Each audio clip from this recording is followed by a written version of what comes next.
From LinkedIn News, I'm Leah Smart, host of Everyday Better, an award-winning podcast dedicated to personal development. Join me every week for captivating stories and research to find more fulfillment in your work and personal life. Listen to Everyday Better on the LinkedIn Podcast Network, Apple Podcasts, or wherever you get your podcasts.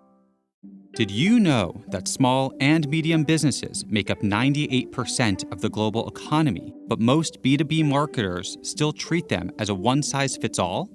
LinkedIn's Meet the SMB report reveals why that's a missed opportunity and how you can reach these fast-moving decision makers effectively. Learn more at linkedin.com/meet-the-SMB. Hello, my friend, and welcome to another exciting episode of Negotiate Anything. Thanks for joining us today.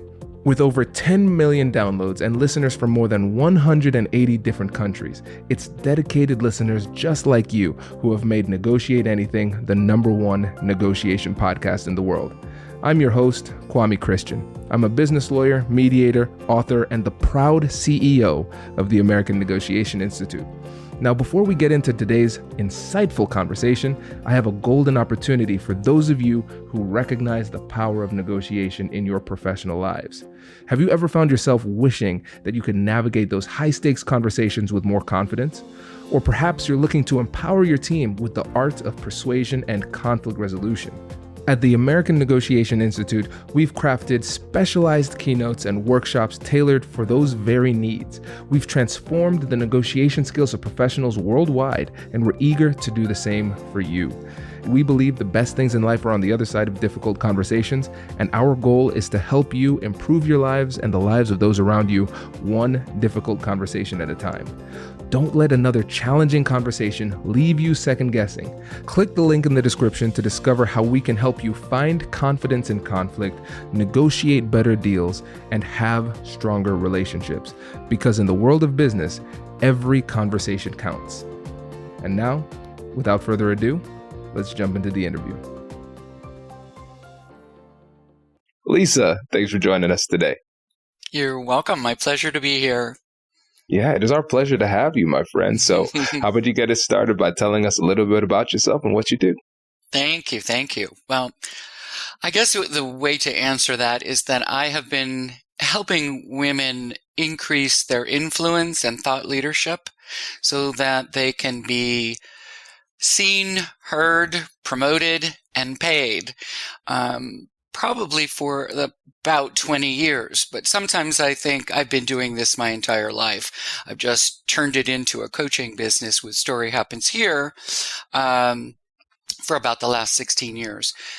Prior to that, I ran She Negotiates with my business partner, and we were focused almost entirely on compensation kinds of conversations and strategies, and teaching and training and that kind of thing. And one of my superpowers is pattern noticing. I'm a big pattern noticer. So what I was noticing with my clients at She Negotiates was that women really had a hard time building their narrative, knowing how to talk about themselves without stumbling or thinking that they were, egregiously self-promoting. And that really required negotiating with yourself, understanding your intrinsic value and, your values, your strengths, some of the repeating themes that are happening in your work life, and getting a hold of all of that so that you can add value and also increase your market value, right? So that's pretty much now the focus of my work. This is great. Yeah. And it's important work. And this is the great thing about what you do is that obviously it is great for advancing women and helping them to get paid what they deserve and move forward in their careers. And then before some of the men listening say, well, I'm out. No, this is information that is good for you too. Building your story and negotiating effectively is something you can do as well. And so I want everybody to stay and listen. And let's not forget also, let's shout out the work you're doing with Beyond Barriers too. Oh, thank you. Yeah. Beyond Barriers is a relatively new organization that was founded to level up women in the workplace, get them into leadership roles, increase their pay, and really close the wage and leadership gaps in less than what is it now that the World Economic Forum says something like 247 years. So they're really they're working at scale to change the numbers. So I've been very excited to work with them. It's been really great. Awesome. And everybody, there'll be links in the description. So all of that in the podcast episode description. And so let's set the stage for the episode today. So we're going to focus on three main things. First, narrative building, how to frame your value and promise at the pre-negotiation stage. And then second, we're going to talk about strategizing for these important conversations, which is always important. And then lastly, we're going to talk about hacks for navigating implicit and explicit biases. And in that portion, Lisa's going to provide a case study for us to analyze, and we're actually going to work that out here and see if we can find some solutions. So when we talk about narrative building, Lisa, what does that mean in the context of a negotiation? Yeah, good question. As a lawyer, you might start something with an opening statement, right? To sort of frame the situation and direct people's attention in a certain way. And so let's say you're at you've been offered, or you're asking for a promotion, let's say, right? I like to really simplify things. So that initial statement is a narrative about yourself that frames your strengths. So I bring X, Y, and Z to the table. And in the past year, I've deployed those, and created certain kinds of results, right? Maybe with numbers and percentages. And this year I'm poised to deliver X, for the company or for the team. And I believe that's worthy of a promotion to a new title and a raise of 20%. Right? So you're framing, you're talking about your strengths in a positive way, in the way that they add value, and you're ending with a request. You're ending with your ask, right? So I have to tell you, how I learned that was quite accidental. And as I learned more and read more about negotiation, I realized, wow, I have been doing this a very long time and didn't realize it. But we were talking about commute earlier on, and I was an actress and an improv person, and so that meant that I was usually unemployed. So I had to have a real job, and I worked in marketing and PR. So I got this new job, and I have a commute that's like 10, 12 miles, but it would take me an hour and a half to get there. And I'm new to the job. I'm there about 3 weeks, and I go into my boss and I say, I'm sorry, I have to quit. I cannot do this job. This is just not going to work. And I break into tears and the whole thing. And I'm blubbering. And my boss says, Lisa, is there a question in there? And I just sort of blanked and said, no, I don't know what you mean. It took me a while to figure out why he was asking me that. He says, there's got to be a question. Ask me a question. What do you want? And I said, all right, I'd like to come to work at 10 or 11 and leave at 6 or 7. How would that be? And he said, all right. I went, okay. And he said, but here's the thing. Why would that benefit me? What's in it for me? And I said, well, we're all focused on new business presentations. And I said, well, I can be the one who buttons up and make sure that everything's ready to roll, that our decks are in order, that everything is ready. And so I'll be your closer. And he said, that's it. Okay, so the next time you come to me with a problem, I want you to have a solution in mind, and I want you to ask me for something and know why it's a benefit to me. So that was early on a very collaborative approach to negotiation, right? That's a great story. It's such a cool story because essentially, there's so many different ways that we can go about this, right? Because in that situation, you did not approach it as a negotiation. And one of the things that we talk about in this podcast all the time is that we are constantly negotiating.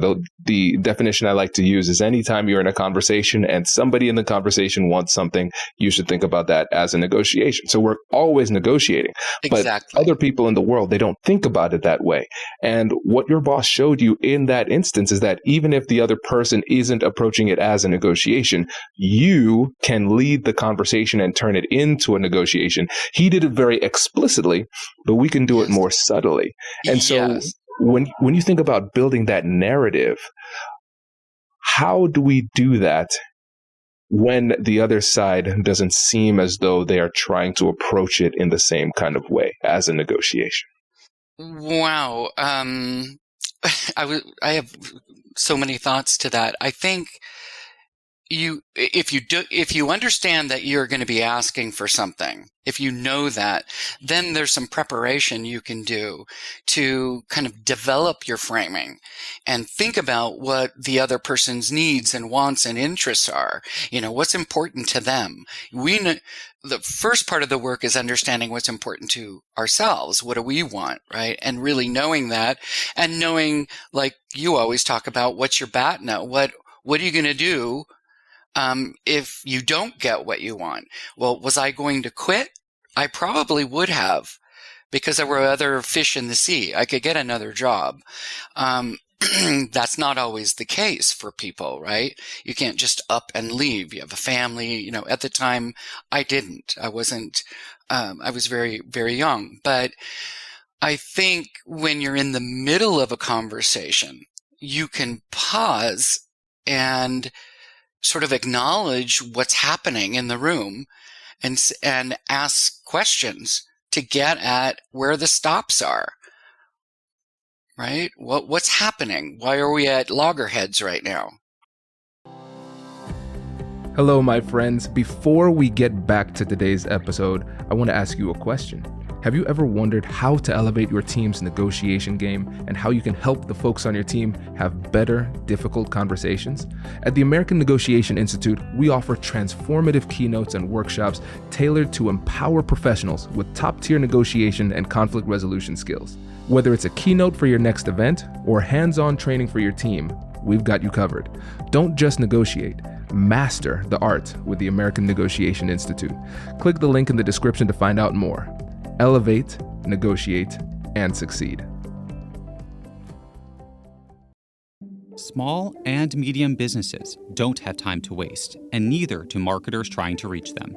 On LinkedIn, more SMB decision makers are actively looking for new solutions to help them grow, whether it's software or financial services. Our Meet the SMB report breaks down how these businesses buy and what really influences their choices. Learn more at linkedin.com/meet-the-SMB. That's linkedin.com/meet-the-SMB.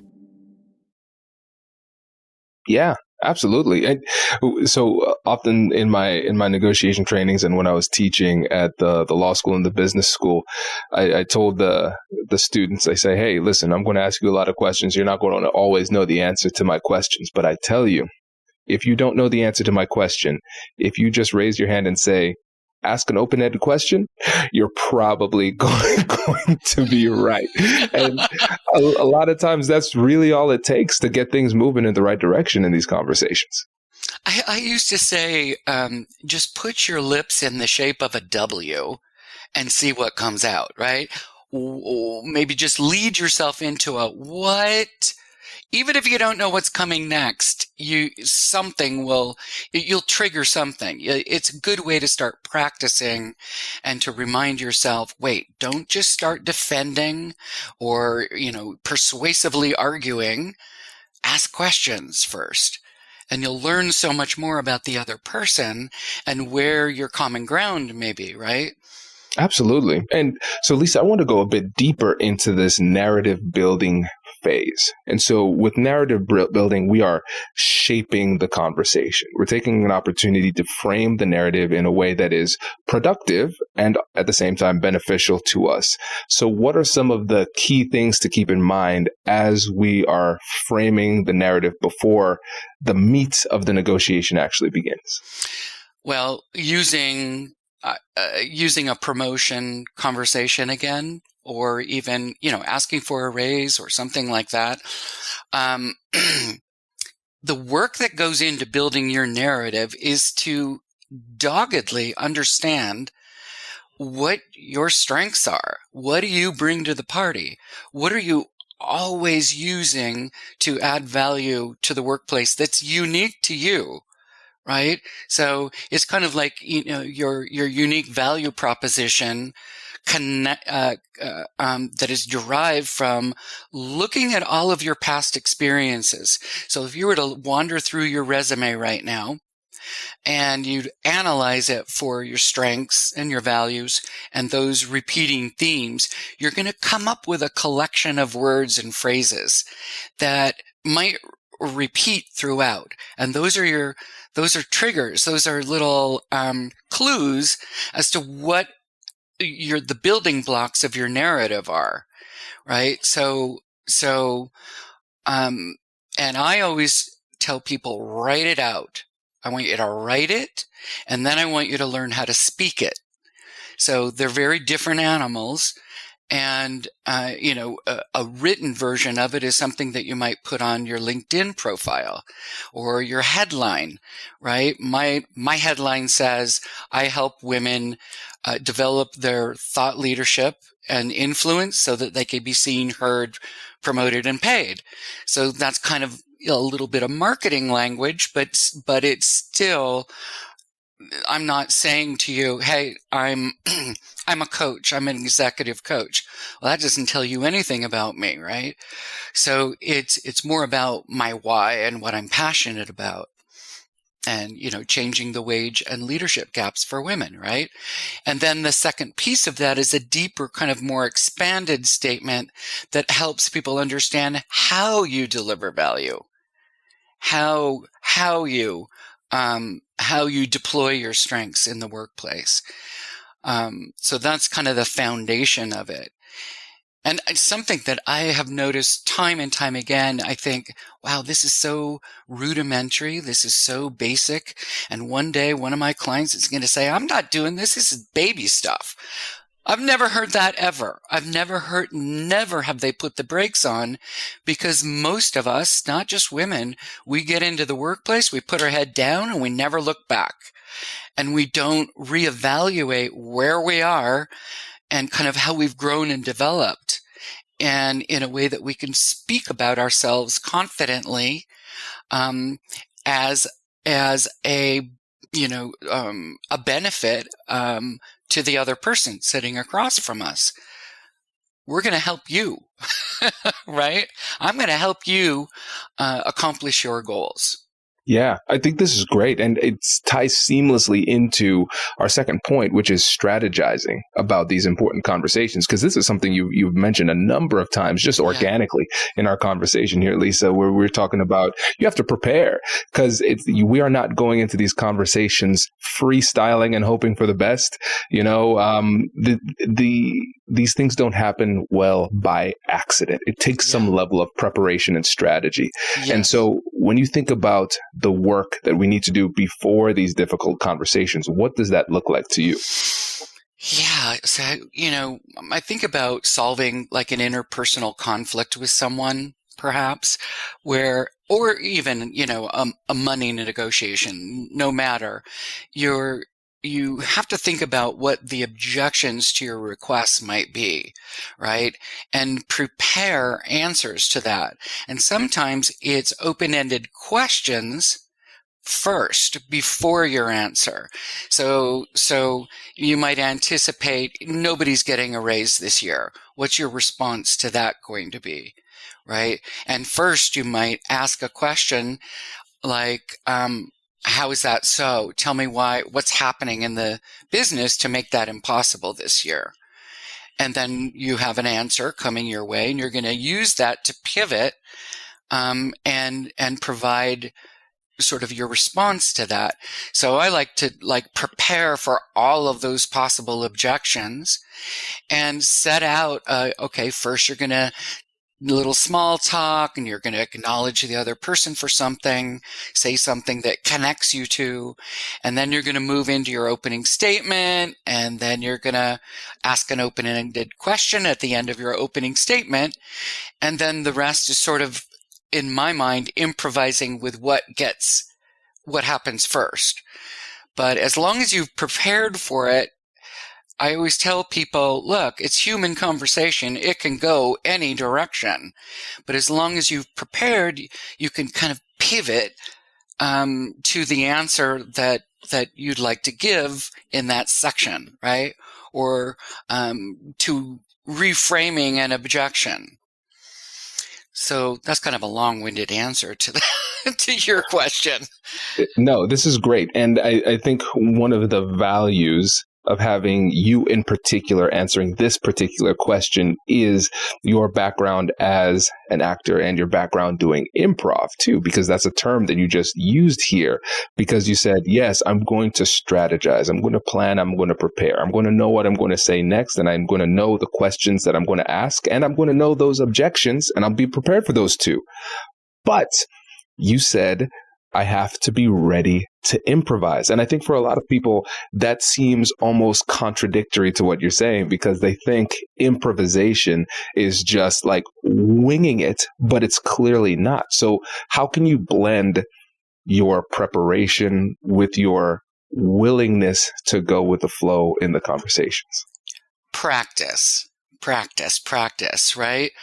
Practice with friends, practice with me, practice with anybody, and have them throw you curveballs and see how if you can think on your feet.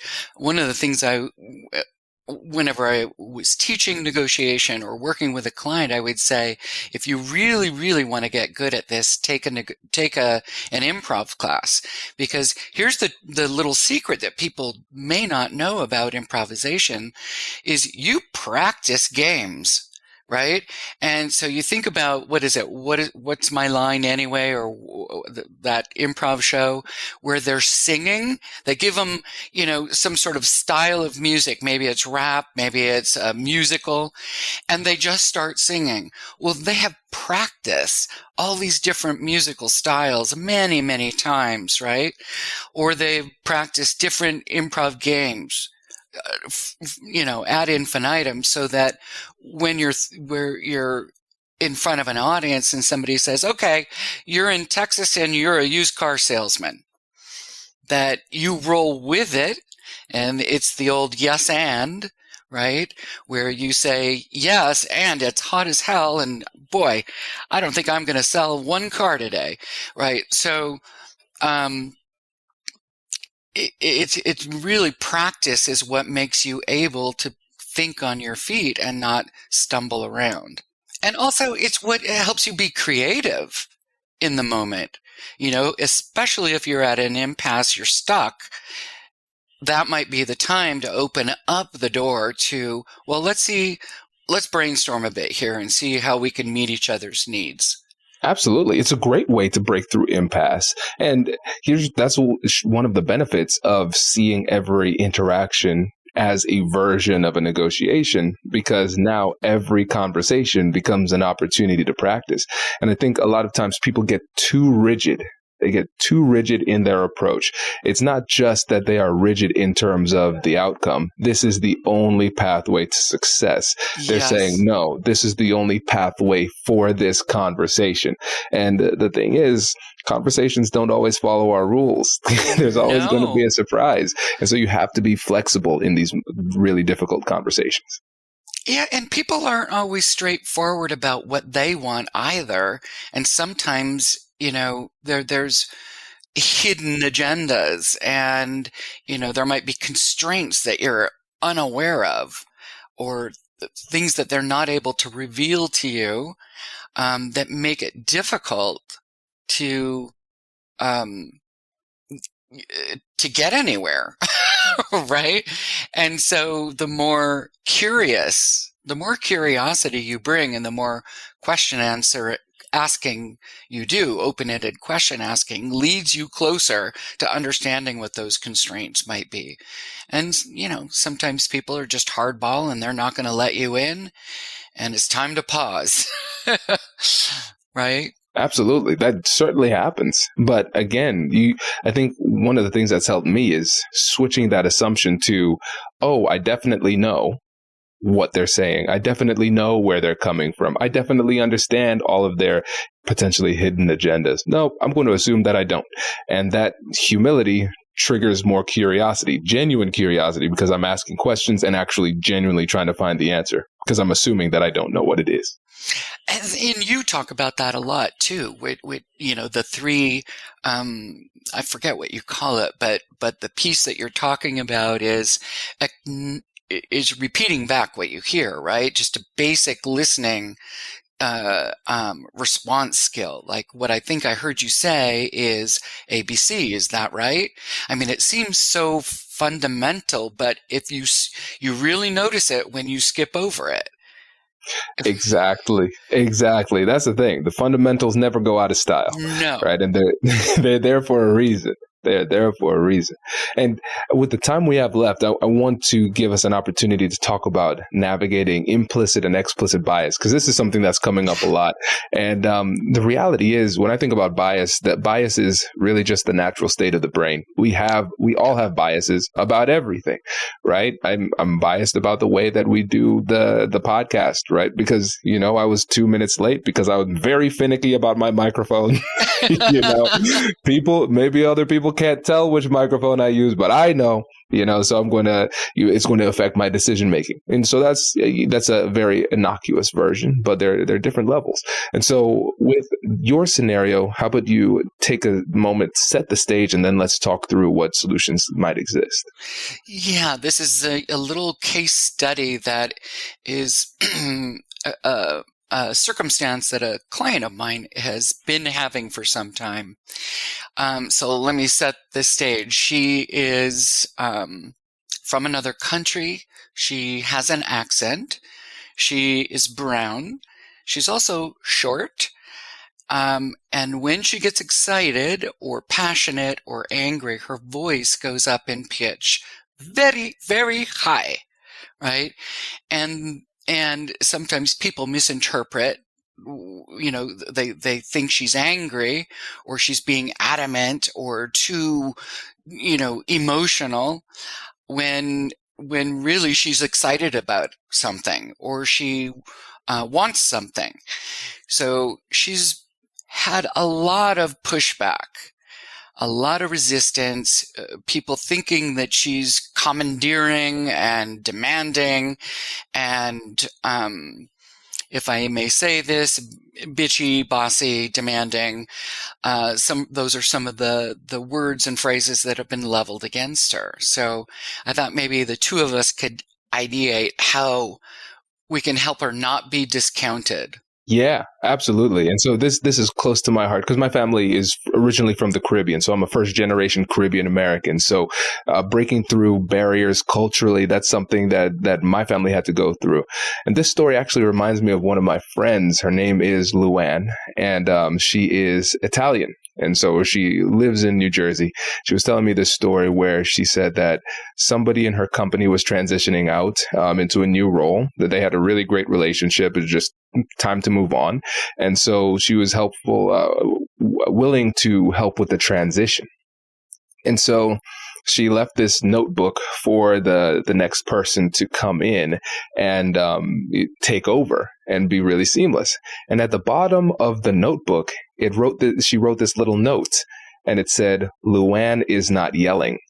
And she said, "What does that mean? Luann isn't yelling. What does that mean?" And so she asked her, "Hey, what do you mean by that?" She said, "Well, it took me a long time to get to understand this, but when you get excited, your voice elevates. You're a lot louder. And so I thought you were mad a lot of the times. But then as I started to get to know you, this is just who you are. You just get excited. She's like, I'm Italian. This is how we talk. This is how we talk, right? And so with that situation, let's talk about bias, right? Because at the beginning, we have a data point. And then we are going to use our previous experiences to determine how we're going to interpret that. Does that mean that those experiences are invalid? No. It just means that it doesn't necessarily apply to this situation, but we assume it does based on our previous experiences. That's a bias, right? Exactly. And so as they had more positive interactions, then those negative biases were overtaken with positive biases. Now, I now know Luann, this is how she is. It's not a threat, right? And so a lot of times what I've seen work well in the past is we have potentially two big options. We have an option where you recognize you're in a new culture. You can adjust. Some people call that code switching. So I say, all right, I'm in a new culture. I am going to adjust myself in order to fit into that situation. So some people don't feel comfortable doing that. So there's option B. And this is what I would call a humble disclaimer. And so before I start to have an interaction with somebody, I'll just say, hey, by the way, this is the way I respond. And once you see this response, this is how you should interpret it. Other people have interpreted it in this way, but I want to tell you what it means before you see it so you can interpret it properly. I love that. That's brilliant. It's really setting expectations, right? Managing expectations, which is one of the things, with this particular woman, this is part of the path that we took, was to set the table, tell people who you are and what you're like and what happens when you get excited and what happens, when you get angry.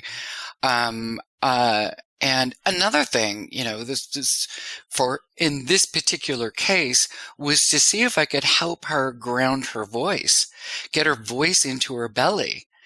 Right.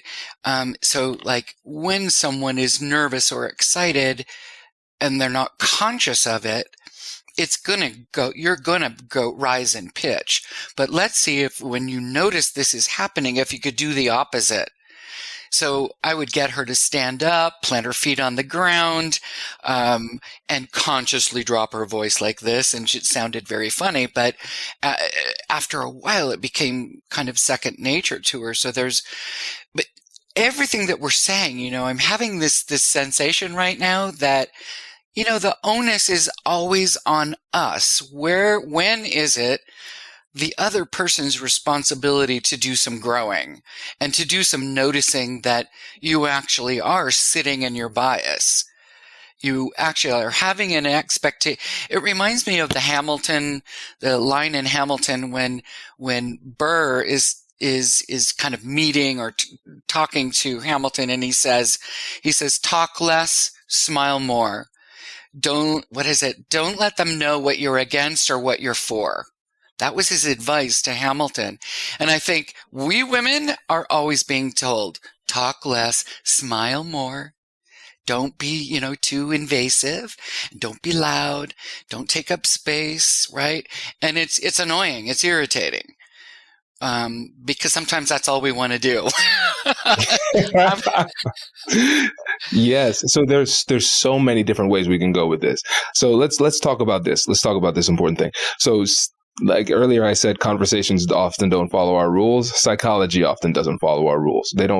Psychology by itself is not inclusive. At the end of the day, we are animals. We're primates. We're social beings. We're territorial. We are tribal by nature. This is how we are. And we try to talk about diversity, equity, and inclusion in order to elevate ourselves so we don't fall victim to these psychological tendencies. So The natural state of humanity isn't that great. That's why we have laws. Right? Right. So let's just start there. So I want to acknowledge that. And so when we approach these situations, we have to recognize that persuasion, communication, connection, all those things, we have to recognize that they're going to be governed by the laws of psychology and not the laws that we set for what we consider to be proper human decorum. And so what we have to do is we have to think about, what is it that I'm comfortable doing? what lines do I have? What are my values? What do I consider to be authentic? What am I willing to do? So like, for instance, I made a poll yesterday or earlier this week about smiling, because if you're smiling and nodding too much during a transactional negotiation when you need to be assertive, a really hardcore negotiator will push harder because they're not taking you seriously. And so the conversation that was happening in the comments was essentially, are you willing to edit yourself in order to get better negotiation outcomes? So nobody was really questioning whether or not smiling and nodding and being too accommodating in that moment could lead to worse outcomes. The question was whether or not they were willing to make that edit. And so I think really what it comes down to is when we think about the negotiation strategies, we have to think about first level, what works? Second level, am I willing to do what works? And not saying like, hey, do you have the will to win? But at the end of the day, when you have to go home and look at yourself in the mirror, are you okay with what you did? Or did you feel like you were being inauthentic? And so I think everybody has to come to that conclusion themselves. And so different people will draw that line in different places. That is a beautiful thing to take away. That's a great piece of learning for me to remember. I was thinking, we were talking earlier about this kind of what I might do, I might never suggest to a client because I'm so different than they are. But my sort of MO when I was working and I would experience some kind of gaslighting or implicit bias of some kind, or even explicit, was to call them out as it was happening. And having a good sense of humor helps. A little bit of wit will soften maybe the strength of the comeback. But I would say to someone, wow, did you just say that to me? Did you really just say that? That's ouch. That really hurts. Don't do that again. Or I might say, if you're asking me to wear a dress tomorrow, a skirt for the presentation, I hope you're asking Joe to do that too. Because that's a little, right? Like, what are you asking him to wear? So that doesn't work for everyone, right? And so understanding,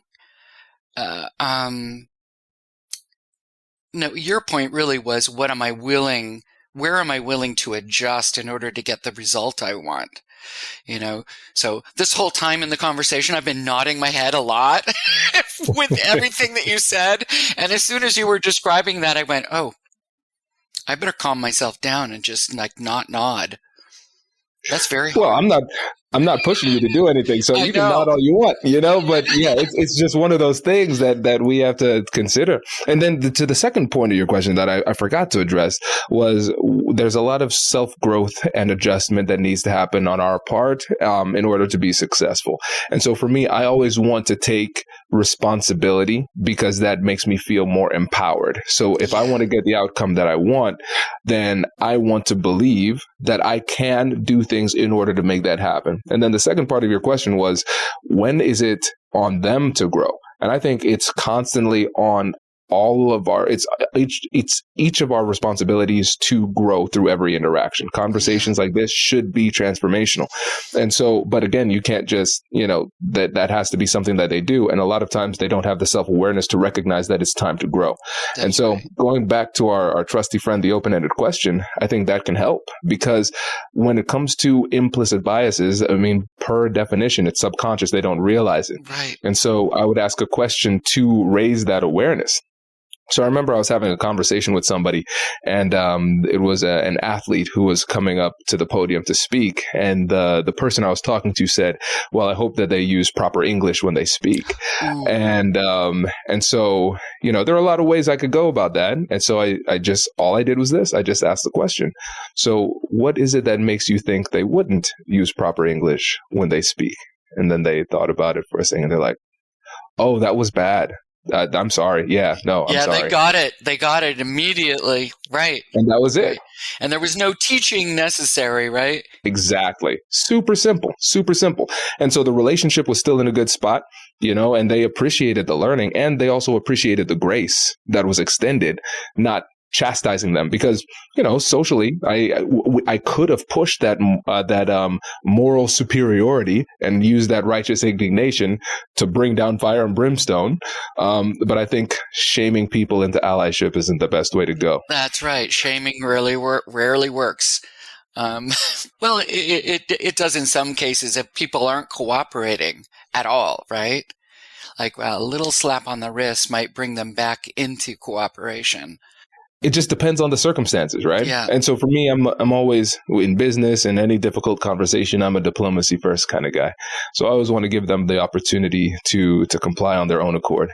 And at the same time, I'm also a lawyer, and I tell people I have claws, but my claws are retractable. I'll give you the option first.